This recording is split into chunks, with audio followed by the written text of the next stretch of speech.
people at the top. I remember when Gandhi was asked, how are you govern India when you become free? At that point of time, we were 700,000 villagers, Pakistan, India together. He said, 700,000 self-governed, self-sufficient villages uniting into a nation called India. That was the concept, that people at the bottom will be strong and they will not be too dependent on the state. And then the British journalist asked him that in order to do that, can we help you? Then he said, don't help me, but get off my back. The state is too heavy on people. State is too heavy on people, all the officials, all the government. So how do we free people from this heaviness and help them to take care of their own life?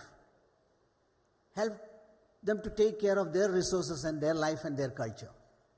So I think we need to invest a lot more time in understanding that how do we build leadership from the bottom so that we create a non-dependent society. Why I say this? Because the economic globalization has brought a lot of problem for the people which they can't handle now. They are not trained to handle it. This has created a situation whereby large-scale transfer of resources from the poor people to the powerful. The land, forest, water. In this globalization, the resources are getting transferred from poor people to the rich, hoping that they will process those resources, create job, etc., etc. That may happen, may not happen. And who are the people losing?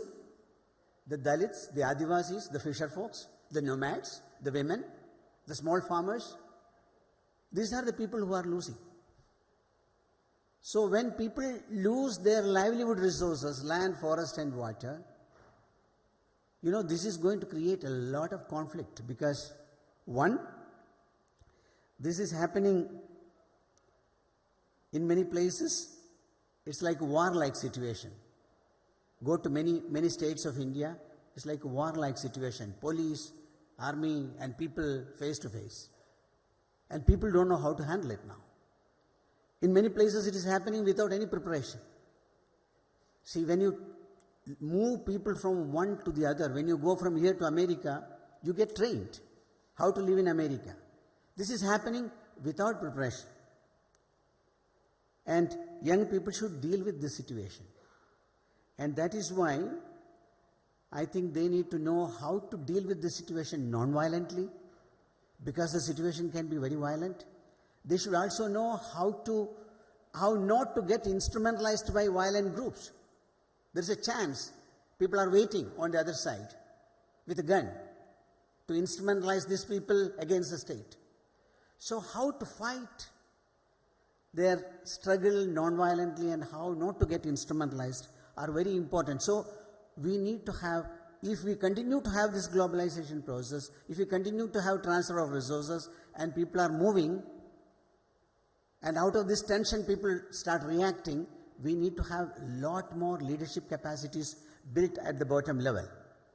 A good example will be Brazil. Brazil, 80% people are already moved into cities and slums, and 20% people controlling the entire land mass, which is 2.5 times bigger than India. So is that the right model of development? So that question needs to be asked. Even if that is the right model of development, we need to have preparation for young people to deal with the situation without getting into violence. This morning we were discussing about the disconnection between leadership and people. I think this disconnection is also because of the educational system that came up in today's discussion. It's an interesting study. Mr. Kapoor from the University of Pennsylvania gave an interview recently in Times of India. You must have read it.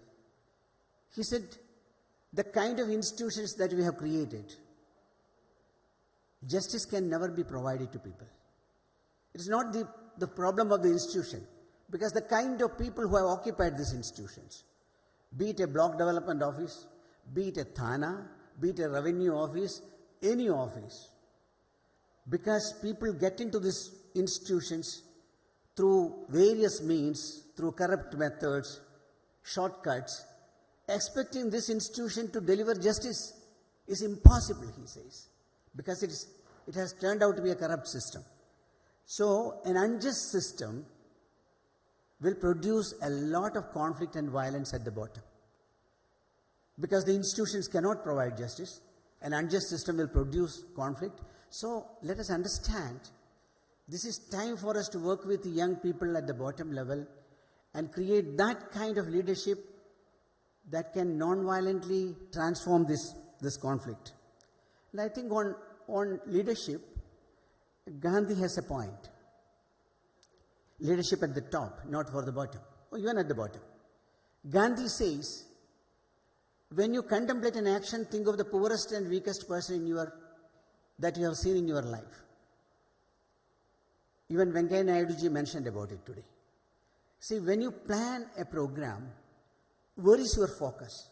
The poorest and weakest in the society, your programs and policies will empower the poorest and weakest, or this will benefit the powerful. If we can keep this talisman in mind, a lot of the problems that we are facing today at the grassroots level can be solved. The conflict and violence can be solved if we focus on the poorest and weakest when we create policies and programs. Gandhi also said, there is enough for everyone's need and not enough for anybody's greed. Are we into a greed-based development model? 1% of globe population controlling 58% of world's wealth? Is that the model that we want to promote? Or if there is a need-based model, which we call the Sarvodaya model, well-being of all, can we promote a different model that will provide justice and resources and opportunities to everyone? And the third thing Gandhi said to us, means are as important as ends. Now, we justify ends, but we forget about means. Everything economically correct need not be ethically correct. So, ethics should also be part of our debate in our debate regarding the development model. And I think if we keep these three things, Gandhi said, the ethics and the focus on the poorest and greed and need, if we can keep this in focus, I think much of the development programs and policies we announce from the top can be received by the people, and that can create more happiness and harmony. See, in India definitely gave a different leadership model to the world, the enlightened leadership. And that is what we learned from Buddha, Gandhi, Vinoba, Jayaprakash, enlightened leadership. And what is this enlightened leadership? I think this is based on renunciation and sacrifice. This is not based on accumulation of wealth and power. The capacity to renounce, the capacity to sacrifice. I remember the biography of Chester Bowles. Chester Bowles was an American ambassador in India. In his biography, he says, America and India are very different. It behaves very differently. And what did he say? He said, in America, when a person moves from hut to Manhattan, he becomes great. But in India, when someone moves from Manhattan to hut, he becomes great. So he says that is what he learned from Buddha's life, Mahavir's life, Gandhi's life. And these thoughts came to him when he was standing in front of the hut of Mahatma Gandhi, he says. So this idea of a leadership, not based on accumulation of power and wealth, but based on the moral leadership, based on renouncing and sacrificing. I will end with my last point, that the world is in crisis, and this is where the issue of global leadership comes. World is in crisis. World is in crisis because there is so much war and violence, and people really don't know what to do. For many years, people in Europe thought this is in that part of the world and we have nothing to worry. But now the bomb is blasting in Paris, in Brussels, and in London. So they know violence is also here. They don't know how to handle it. So world is in crisis in terms of growing level of violence. World is also in crisis because of climate change and global warming. The planet is in crisis, the planetary crisis. So this is a time the world is looking towards India. Wherever I go, this is what I find. That world is looking towards India for leadership. Not leadership in computer technology, not leadership in terms of exporting minerals, leadership in building a peaceful world. Can India provide the capacity to people to behave non-violently, not only between human being and human being, but with human beings and nature? The non-violence is a way of life. Can we help people to learn that? Can we also help state to be more non-violent? Because even if people are non-violent, state is bent upon using violence to put down all voices of dissent. Even we have come to a situation where even state need to transform. It's not only people who need to transform from violence to non-violence. Even state need to transform from a violent behavior to a non-violent behavior. Model itself as a non-violent instrument. So this is a time for us to take this challenge of providing leadership to the world. I was recently in Georgia. I will end with that. Georgia, Armenia, Azerbaijan, you know this Caucasian region. You know, people told me in many meetings, look, we had enough of Russia. We had enough of America. We now have enough of European Union. But this is not going to solve our problem because this is all material world. We want the moral, spiritual strength of India to solve all our problems in the Caucasian region. That is what they said. So the expectations are very high. The idea will be, can we build this beautiful idea of non-violence from bottom to the top? See, this is cross-cutting from bottom to spinning it at every level and provide the world a kind of a leadership. That is our heritage. From that heritage, provide a leadership that will make the world a much better place. Thank you very much.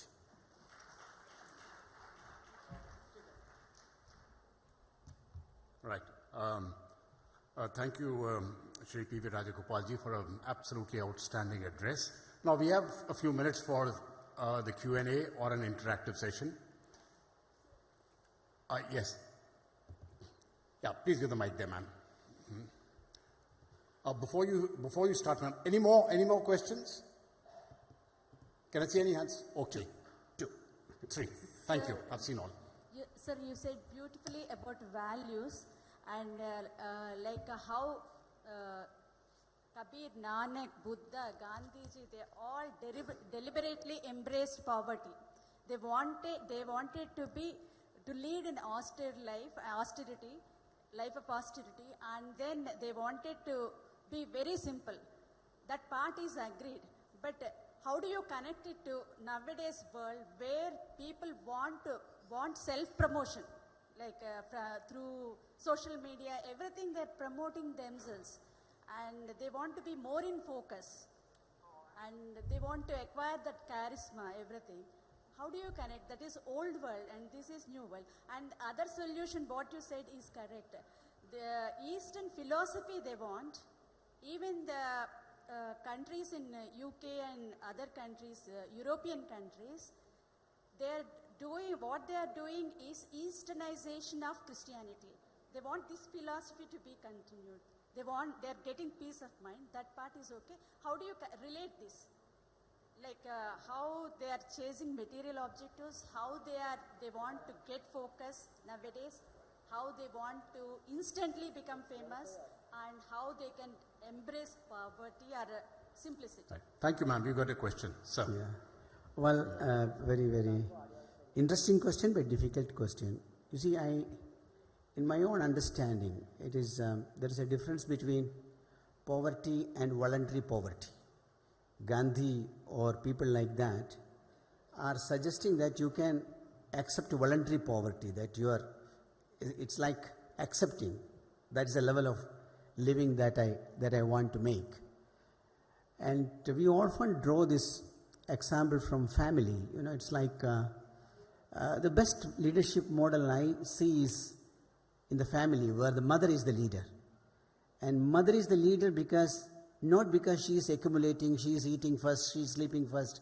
It's because she is sacrificing. You know, she is basically a model of sacrifice-based leadership. So I think we need to have a leadership model where people are not trying to accumulate. But in Europe, this realization is coming now, you know, having plundered or having used all the global wealth for so many years, because there was enough to loot. So it was okay. It was easy for them to run a welfare state because there was a lot to bring from Africa and Asian countries. Now there is nothing to bring. So the welfare system is not working, right? So that is why I said a welfare-based approach may not be useful, and that is where even in Europe this realization is coming that they need to transform. And if you look at various cities that are now, these are called transition cities. They are changing from ethical banking is something very interesting in Europe, that we cannot run our banks the way we are running, it need to be more ethical, etc., etc. So there are many interesting things happening in different parts of the world where people expect inspiration from India, Indian model. No, I'll come to you later. Yeah, please. Get the mic there.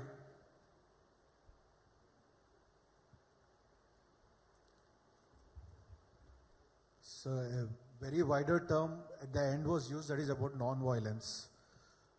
So the question would be deep, but it would be very brief. In the present scenario, does the non-violence work? And had it worked, if anyone takes the example of Indian independence on the name of non-violence, can we believe that because of the non-violence we have got independence? Thank you. It's an interesting question because, you know, there's a huge propaganda in the world that non-violence will not work. I remember the story. Acharya Kripalani came to Gandhi and said, Mr. Gandhi, I am a professor of history and I know there is nothing called non-violent revolution. The Chinese revolution was violent, the Russian revolution was violent, the French revolution was violent. So why are you, Mr. Gandhi, fooling Indians by saying there is a thing called non-violent revolution? And Gandhi's reply was simple. He said, Mr. Professor, you are teaching history, but I am making history, which you will teach later on, right? So this propaganda is really big.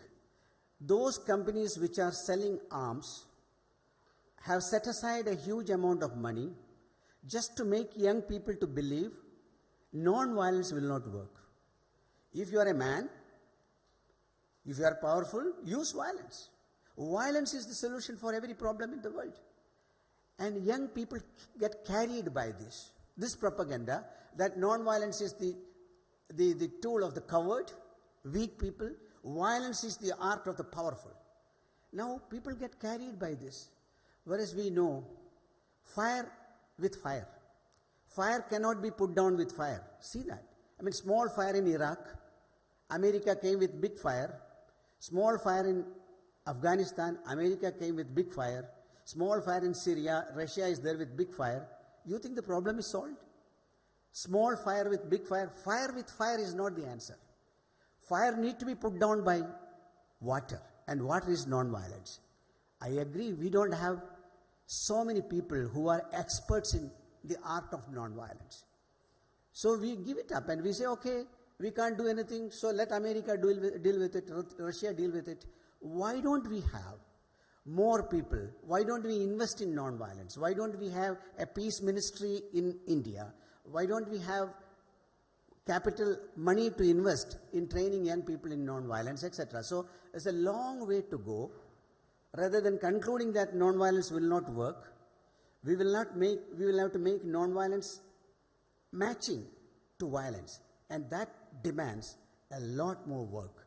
And that is the challenge that we are faced with today. And we should work on it. Yeah. There was someone from this side? Yeah. Get the mic up, please. And then one more, and then we call it a day. Sir, is it audible? Yeah. If I play a game of cricket against Sachin Tendulkar, I could not win. But if I play a game of chess against him, I might win.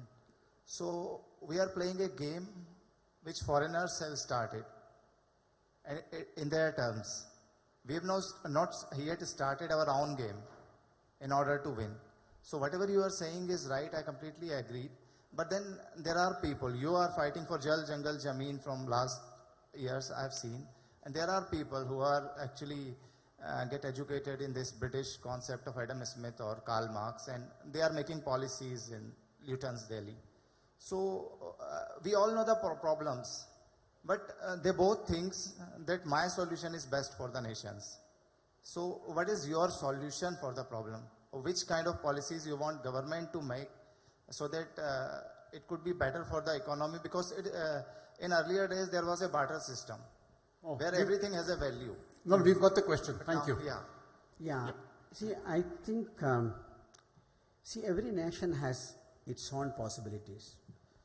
What is applicable to America or England or France may not be applicable to India, right? India still has 65% people in rural areas. So our policies and programs should also take their aspirations into consideration. But what I hear now is also frightening, that some of the journalists said that we need to move everybody out of villages and create an urban India. That may be the dream, but in that, how are the people going to participate? Now, even the cities that we have created, we are not able to manage. Look at Delhi. Look at Bombay. I mean, how are you managing the workforce there? Everybody need a lady to cook and wash plates and look after the child, but there is no toilet for these people. There is no urinal for these people. If there is huge rain, where are these poor people going to go? There is no shelter for them. There is no footpath for poor people and cyclists. So we have messed up our cities and we have messed up our villages. You can't do that, right? You should have a plan. Either you are transferring everybody to cities, so let them participate in that process of thinking. When I go to America, people teach me how to behave in America, how to live in America. So similarly, let us educate our people and also prepare the ground for them to come and live there. You can't just push people away into cities and slums and say, look, you make your own life. We are not responsible for it. And some powerful people making money out of it. Because the coal mines are run by powerful people, factories are run by powerful people, the land and resources are taken by powerful people, and these poor Adivasis and Dalits are put to slums and cities. I think a participatory process of planning is very important, where the aspiration of poor people, marginalized people should be taken into account in the planning process of the country. That's what I will say. Right. Thank the last question for the day. There's someone here. Any more? Yeah, the last one. Get the mic up, please.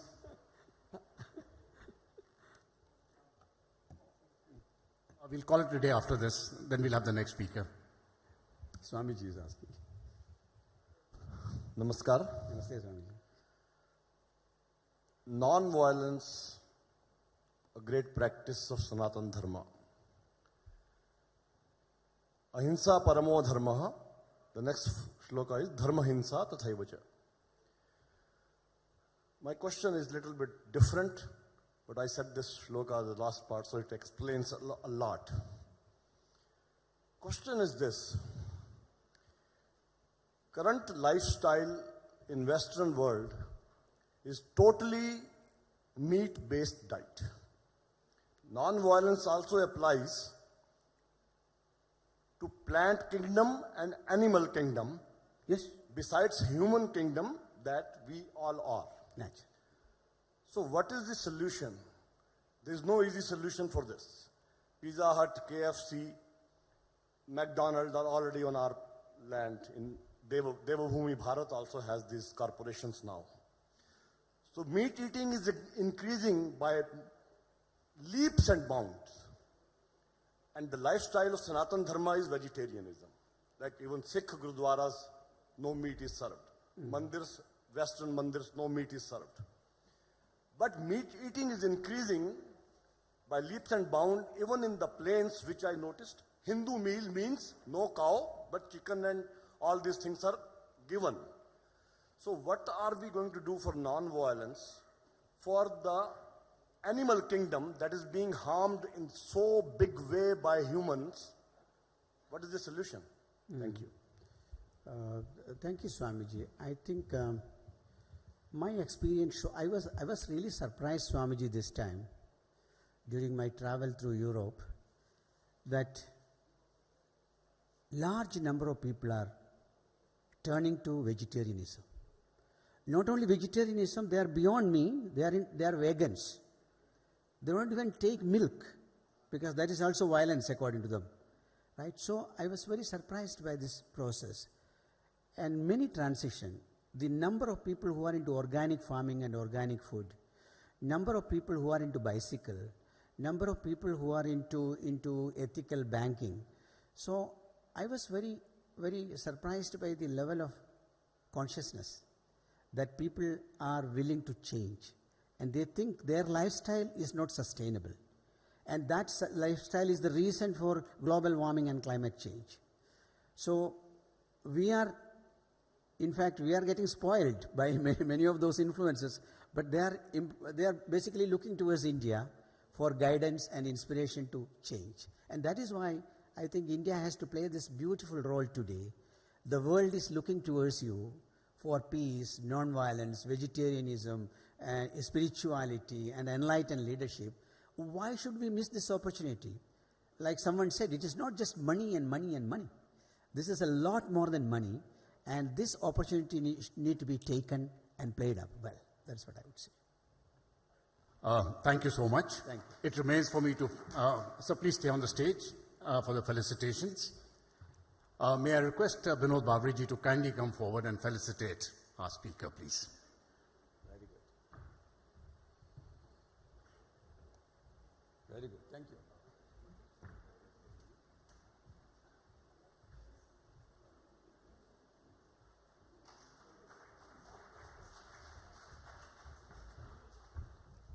Right, thank you so much. Now we move to our second speaker. May I request Shri C.R. Mukunda, Akhil Bharatiya Saha Baudik Pramukh of the Rashtriya Swayam Sevak Sangh for his talk, please.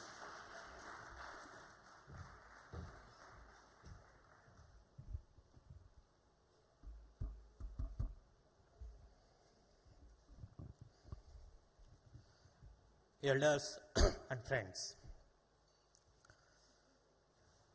lot has been said since yesterday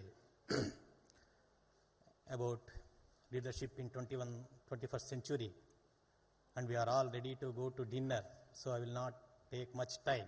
Just I will add 2 points. One aspect is, among all the leadership, I would believe the cultural leadership or cultural element in all these leadership which we are discussing from yesterday, whether it is political, intellectual, or leadership in media, education, moral, I would say the cultural element or cultural leadership that would play a decisive role in this 21st century. If you go to Amazon books, you can find 1,54,000 titles about leadership. In every aspect of our social life, leadership has evolved. And among all these, I would believe the cultural aspect or cultural leadership or cultural element in these all leadership that would play a decisive role. When I say culture, it's more than religion. It's not related to religion. I would say it related to value. There was one great scholar in Mysore University, Professor M. Hiriyana, who was colleague of Sarvepalli Radhakrishnan. He would explain in a simple sentence what is the value. He wrote, while facts are comprehended, values are realized. Water may be a fact, but what it means to me, that is the value. Water here, the drinking water in this hotel will have a different value. When it goes to Rajasthan, I will have a different value for that. Or the water in a temple, that sacred water, it will have a different value. So, value is what it means to me. I think leadership in this 21st century, that leadership which depends upon good values, starting from a family life up to the world order, I would say these values, which I consider as cultural values, that would play a decisive role. And in today's world, which we call it as digitized world or new economy world, or world, the age of globalization, many would ask what this culture would have a role. Some months back, there was an article in IEEE, Institute of Electrical and Electronics Engineer, the Spectrum magazine. The author was discussing about a Go match, the Go, which is one of the toughest mental games in the world, more than chess. There was a Go match between the world champion of Go game and the AlphaGo computer, which has been created by Google company based on artificial intelligence. So the author, while analyzing how the AlphaGo won 4:1 match against the world champion Lee, he is from South Korea. While analyzing it, the author says the computer, based on artificial intelligence, it developed a culture of its own through its machine learning, or what they call it as developmental robotics today. It developed its own culture. So even a computer based on artificial intelligence, to engage with a human, it should develop a culture. So I would say the culture based on values, starting, as I said, starting from a family up to the world order, that would play a decisive role, because a leader will not emerge out of air.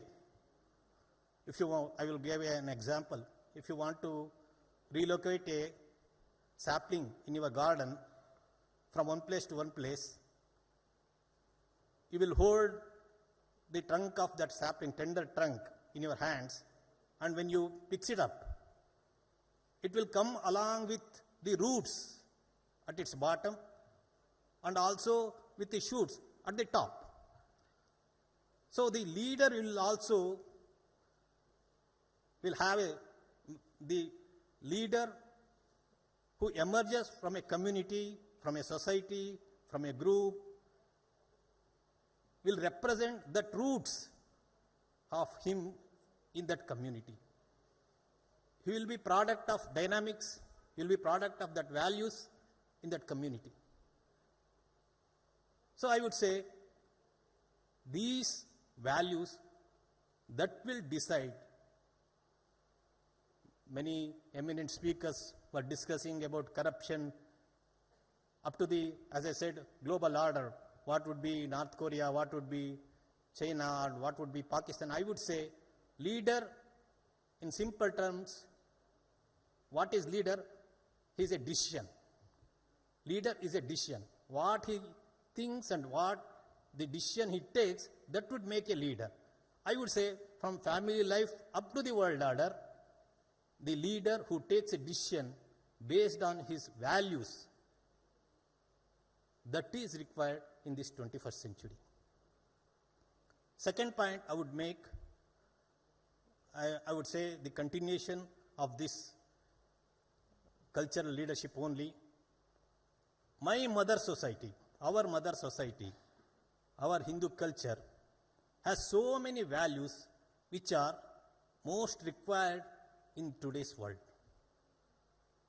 I will not go into details due to constraint of time, but Kalidasa in Raghuvamsha, he describes the virtues of Dilipa, the ancestor of Rama.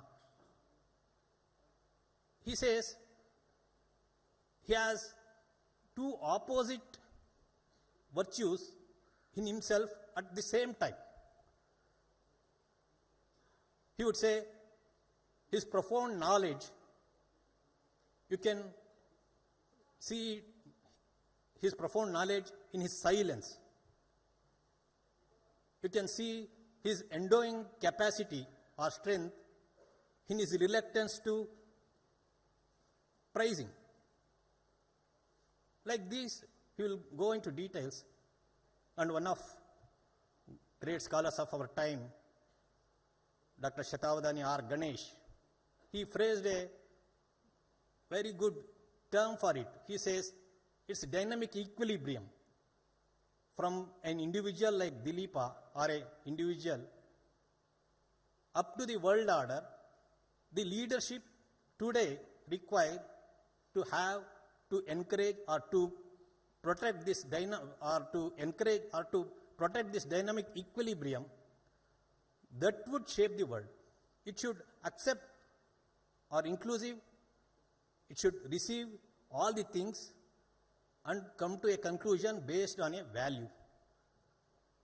So I would say this dynamic equilibrium thing that would rule the world or that would give answer to so many questions we are faced done in North Korea. These all questions would be answered based on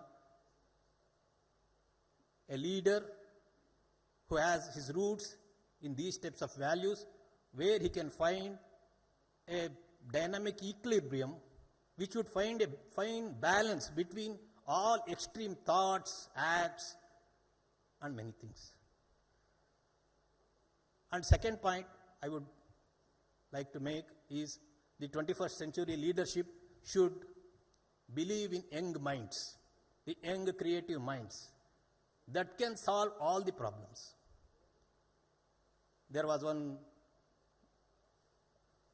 great scholar in Karnataka, Dr. Kailasam, T.P. Kailasam. He once said in a university, while grey hairs are respected, black hairs are suspected. Many times, leadership will not believe in the young minds, creative minds.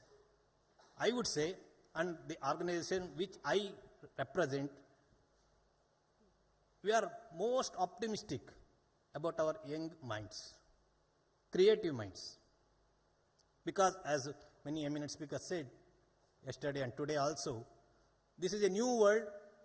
We need new type of leadership. The new type of leadership is that which would find answers in a new way, not the textbook answers. I will just narrate a small incident. It's an example given, most popular example given in many textbooks also. And I will end my speech. This example, I read it in a book called Creativity in Organizations.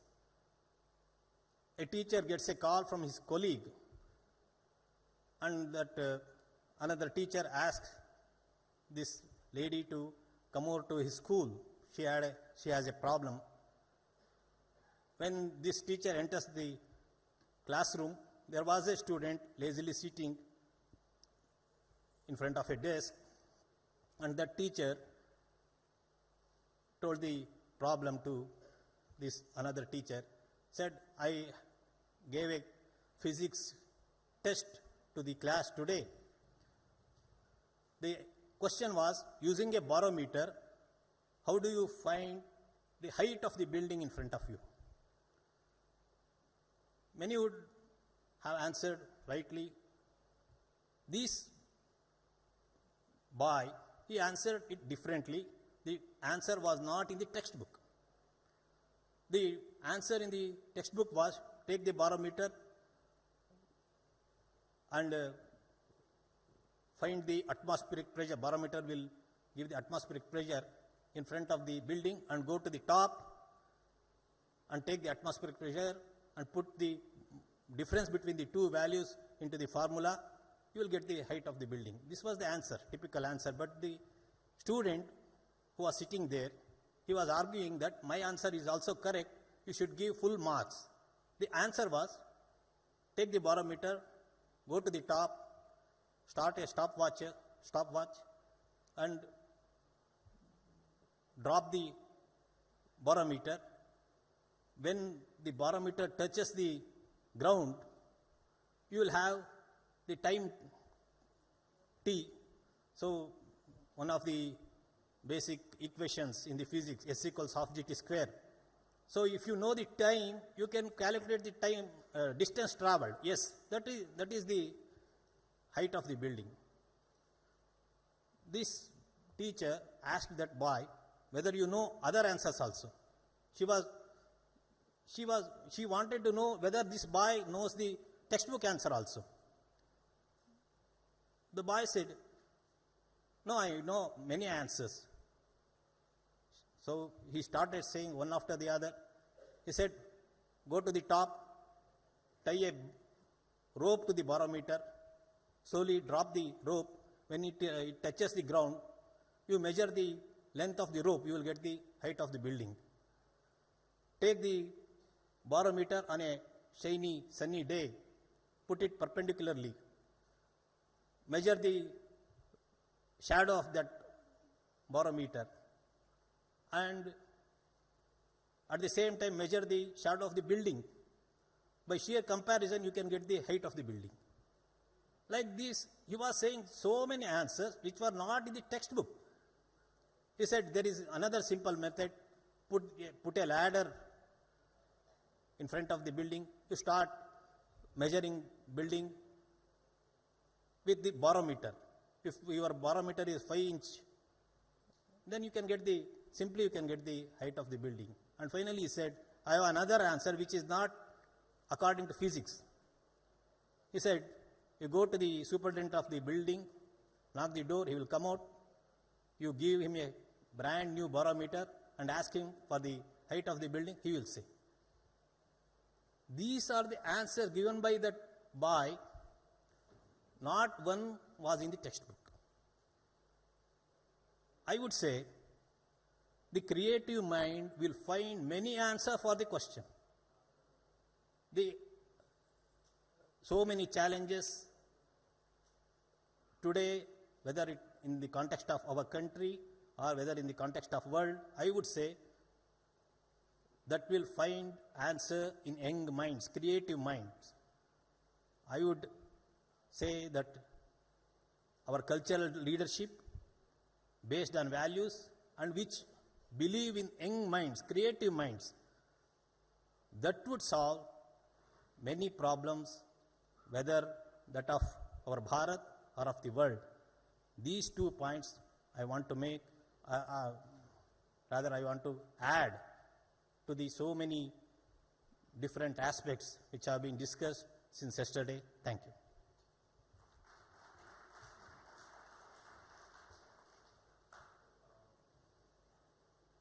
Thank you, Shri Mukundaji.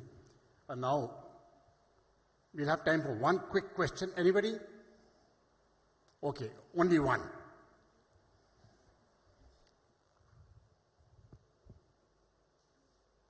Sri Hari, make it quick. Values and culture suggest one to be ideal. What? Values and culture suggest one No, to be ideal. culture contains, I would say, values will come under the culture. Culture is bigger than the values, I would say. Okay. I stressed upon values. When I said culture, I said I stressed upon values. Culture would be more bigger than the values, I would say. Demands of life propel one to be pragmatic. How a leader is expected to balance value-based idealism and need-based pragmatism. I would say many times in the name of pragmatism or practical, we will move away from the culture or values. But the history says, especially our history of Bharat says, whenever we adhere to our values and culture, we have thrived. I would give many examples.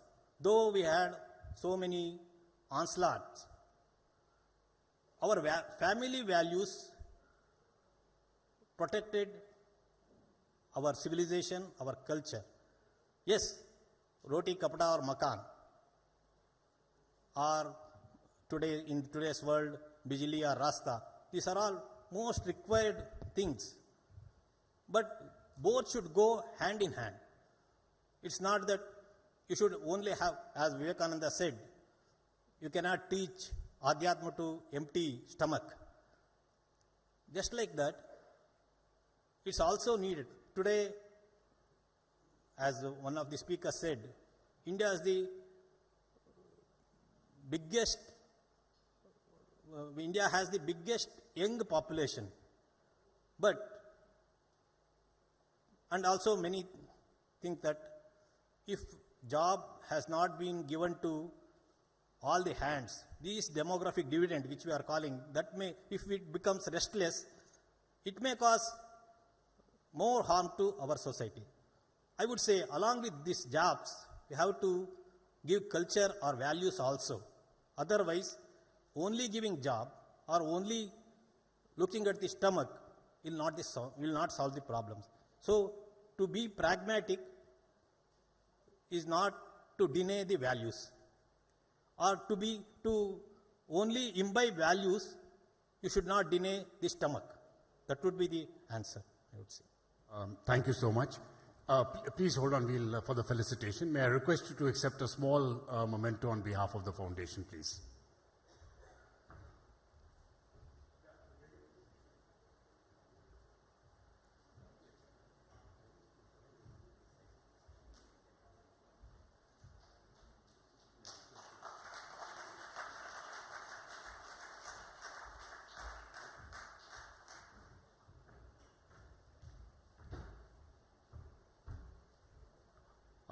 And now, ladies and gentlemen, I think at least I personally have been waiting for the final speaker.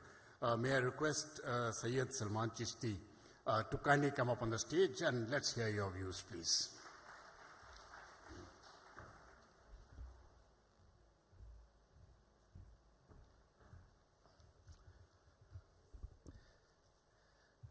Adab, namaste, and greeting of peace to all of you. Patient viewers and listeners, it's been a long day and we're all waiting, so just going to not taking much time, quickly run through something which is so important to what we're doing at Ajmer Sharif and what we have grown up with in serving the humanity and serving the creation, and nature and environment also forms an important part of the creation. So when I was asked to deliver a presentation for the leadership in 21st century, the only thing that I was feeling very strongly about, that of course we talked about social responsibilities of the leadership, but sometimes we kind of missed on the spiritual responsibilities that all the global leaders have, and that is so much important in the 21st century. Being in Ajmer Sharif, we have grown up with this beautiful quote about our blessed nation, India, where the elders used to say, Tera dayar hai dar salam ya Khaja. The land where you are, this is the land of peace. Nayi tajalliyan hai subh ho sham ya Khaja. That every moment there is a new light of peace and tranquility at this land. Na fikr mein, na ghame jam, na khauf waqt tere maston ko. The people of this land have no fear, no sorrow, and no worries. Teri ek nigah se chalta hai kaam ya Khaja. That the spiritual benevolence that we have got through the traditions, that spiritual benevolence is so essential for our day-to-day life. But today, in India and around the world, when we look about our responsibilities, the spiritual responsibilities of the world leaders, we are all gathered here in this time, odd time rather, facing a crisis that can be referenced for simplicity of these odd numbers, 3, 6, and 9. We are all asking ourselves today how we are going to go about caring for each other and our familial relation in the next few years as our planet approaches 3 degrees Celsius warming enhancement during the approaching of the 6th mass extinction on a planet which will be about 9 billion of people. So the question we all face here, most of the people are aware of the physical responsibilities of our earth, our families, our communities, the animals and the trees. However, we are not aware of the spiritual responsibilities of the time. Leaders in the 21st century will need to embody, live and invite others, leaders of the global world, to live their spiritual responsibilities, their sacred trust with the Creator. Earth is a living entity, and because of the collectively shared values, we have not been as honest as serving the creation when we are serving the Creator. When you stop seeing somebody as living, or a tree, or plant, or group of people, men and women, or a certain skin color, you desacralize that person, being, and the creation. Suddenly this person, or plant, or tree is a resource to be used again. This wasn't always the case. Our traditional worldview, especially from Indian civilization, the spiritual leaders, thinkers of the Indic, the spiritual cultures, the early Sufi mystics, and the saints of the Bhakti tradition acknowledge the world and its soul, a living soul that contained everything within it. We knew our cosmic connection, our oneness, and our interconnectedness and uniqueness.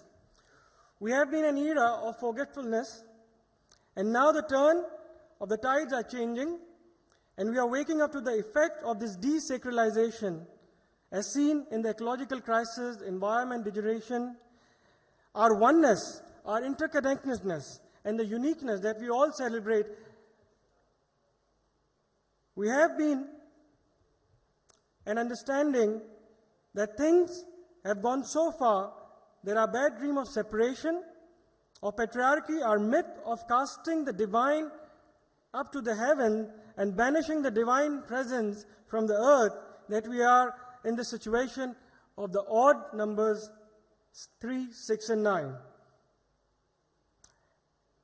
As a fakir, a mystic, born and brought up in Ajmer Sharif, I truly believe that the divine does make us instrument of healing and regenerating the world. His grace can work through His humble servants. If His will, and the real leaders of the 21st century will need to be lovers of God and His creation. Hazrat Khaja Gharib Nawaz, back in the 11th century, shared this anecdote of how, if a devotee developed these 3 attributes of nature, we can get the closeness, the qurbat to the Creator. Earth like hospitality, river like generosity, and sun like bounty. Because they never make distinction on whom they are serving. Their purpose is for serving the entire humanity. It is a time to make the earth holy again, time to reconnect with the earth and acknowledge that the earth has a soul, and to remember our sacred trust towards our Creator, our Lord, and that we are His servant. To serve the Creator, we must serve the creation. Doing is a masculine quality. We all hold masculine and feminine qualities in our soul. And in the 21st century, a balance of both is needed at the center of a life and workspaces which is equally sacred. I will share this with, of course, all the organizers so that can be published with the media outlets who are there or whoever would like to use it. The spiritual responsibilities today's time, that your spiritual practice is not about you. You commit to getting up every morning, meditate, pray, offer devotion. Therefore, whatever faith and spiritual path that we all follow, all of this practice is not about you. It's about the divine, that how we connect. Hazrat Khaja Gharib Nawaz said that your prayers, your beads, your fasting, it's for your spiritual elevation and closeness to the Creator. But if you really want to serve the Creator, serve the creation. Khidmat-e-Khalq. The key focus of selflessness, on emptying of oneself, of feeling the pain if what is happening in our world, to our planet, which is dying from abuse, neglect, and using these things to empower the spiritual practices is acknowledgement and working towards regeneration of our natural resources. People have tendencies to act, to do things to fix and to heal the wounds, and that is understandable as we are all instruments of God's creation. And I feel everyone does have a physical outer contribution to make. Your light, that is your work, on through grounded daily spiritual practices, is part of the earth's soul and the light that we all carry. Your spiritual practices, when done daily for a good of His creation and not just personal salvation, is vital to keep these values alive in our life and also our neighborhood that we live in. You are the part of the soul of the world and the entire cosmic family. People don't value it enough. Your awareness of oneness, divinity wakes up the divine nature, and that magic and that love, intelligence and creativity is what is the need of the time. So let's pledge to make our work our meditation, our work our zikr, our work to connect to the divine presence, and then we can be honest towards our dedication towards the divine in our spiritual practices. A spiritual responsibility means you also become the change you wish to see in the world and act from it. That's the closing remarks from Gandhiji, who has given this to us. I would just share brief notes about what is happening in Ajmer Sharif and an example of universal values that is not only taught in sermons or preached in our gathering, but lived everyday practicality. Many of you have visited Ajmer Sharif, has experienced this. And after this deliberation, we'll just share 2 minutes of soulful moments with a very nice musical background that will really give you the elevation that we've all been there all day. The highest human achievement is to conquer the kingdom of self, overcoming selfishness with generosity, hatred with love, and indifference with compassion, haste with patience, anxiety with tranquility, and fear with courage. When a person develops these noble characteristics, their heart becomes a treasury of grace and a feeling the suffering of the others as their own. Their life becomes one of service. They exemplify the qualities of God in action. Hazrat Khaja Moinuddin Chishti was one such person. He described a true human being as one who has separated from himself that which separate him from other lives. That the Khaja Gharib Nawaz, somebody who took care of the poor, the downtrodden. Inspiration awakened many great spiritual masters who lived around the world, and especially in Indian subcontinent, served us to remind us the message of his life was love towards all and malice towards none, which still resonate at the holy dargah of Khwaja Gharib Nawaz. His last sermon, which founded the guiding principle of the Chishti Sufi order and the spiritual, it's already been there. It's already been there at the back. Yep. Where Khwaja Gharib Nawaz,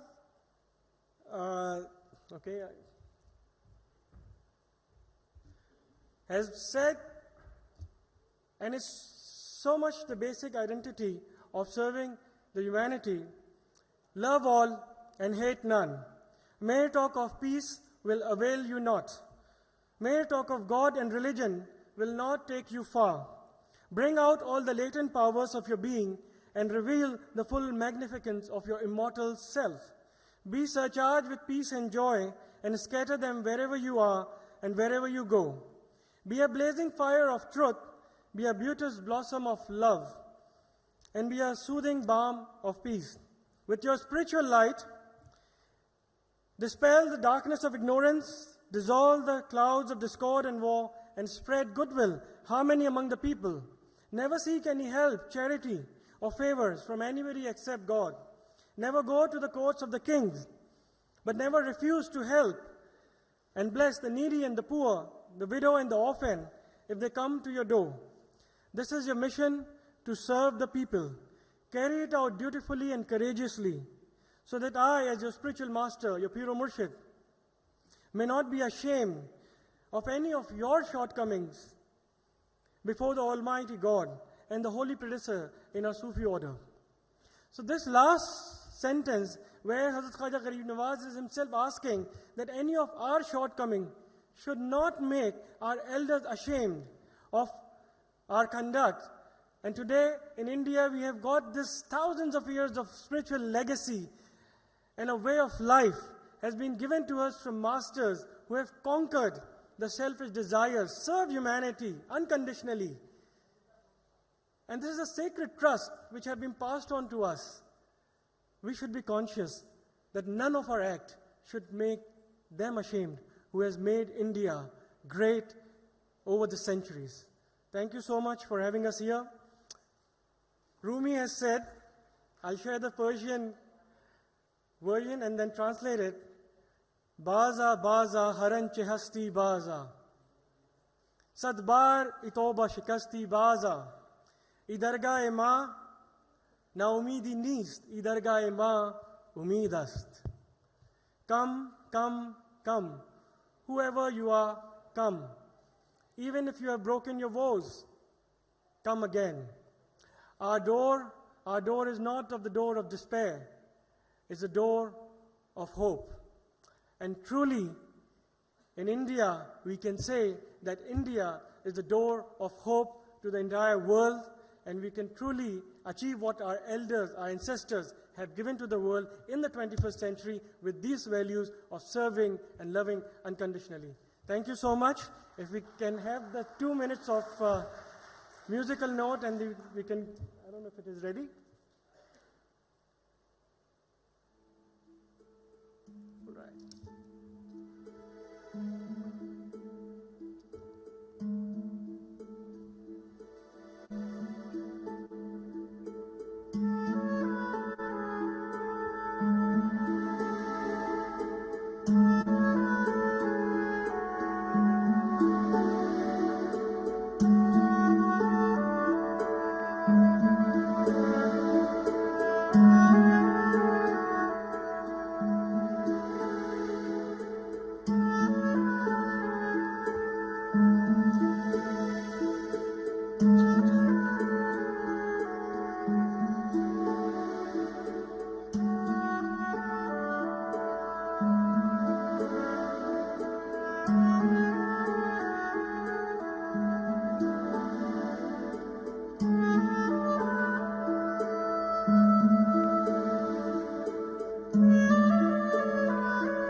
What a wonderful way to end today's sessions. May I request all of you to give a large round of applause to all the three speakers who spoke on value-based leadership. May I request you, sir, to accept a small memento on our behalf.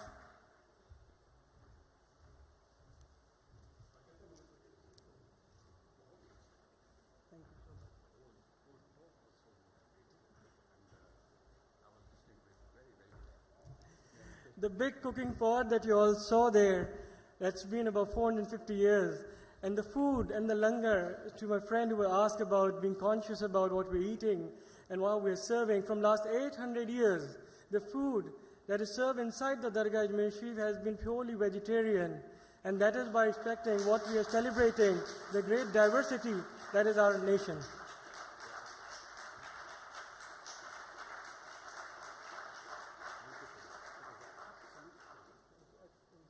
Thank you, Dhruv sir.